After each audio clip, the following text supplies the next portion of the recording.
Oi, pessoal, a gente vai falar hoje sobre a Lei Áurea e o que aconteceu depois dela. A Lei Áurea foi assinada em 13 de maio de 1888 pela Princesa Isabel e acabou com a escravidão no Brasil, de forma imediata. Só que, apesar de ser um marco histórico importante, ela teve um problema muito sério. Foi feita sem planejamento nenhum. Os ex-escravos foram libertos sem receber terra, emprego, estudo e nem apoio do governo. Ou seja, aboliram a escravidão no papel, mas não garantiram os direitos básicos para que essas pessoas tivessem uma vida digna e livre de verdade. Desafio dos libertos.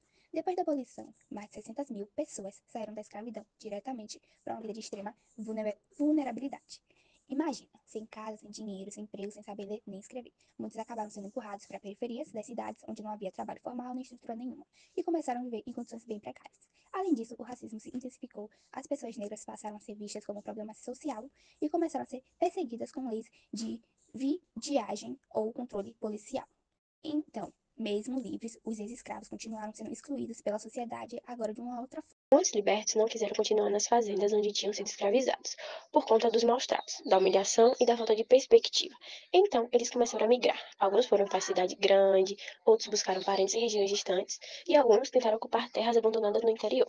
Na prática, o que sobrou foi o que dava: trabalhos informais, tipo doméstica, pedreiro, marceneiro, vendedor de rua, entre outros. Sem oportunidades reais, muitos até voltaram para as lavouras, porque era o único jeito de não morrer de fome. Essa migração foi o começo de uma luta por autonomia, ou seja, por viver sem depender dos antigos senhores. Mas foi cheia de dificuldades. Reação dos ex-senhores, mais resistência negra. Muitos deles passaram a apoiar o movimento republicano, que queria derrubar a monarquia, e começaram a adotar práticas para continuar explorando os negros. Por exemplo, eles passaram a acusar os libertos de vadiagem, se não estivessem empregados. Começaram a tutelar crianças negras e usaram a violência como forma de intimidação.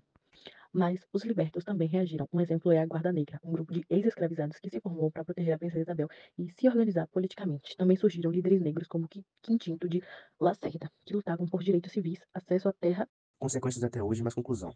Como o Estado não criou nenhuma política pública depois da abolição, os libertos e seus descendentes ficaram à margem da sociedade por décadas. Isso gerou o que a gente vê até hoje: desigualdade racial, concentração de pobreza entre a população negra e a pouca representatividade nos espaços de poder.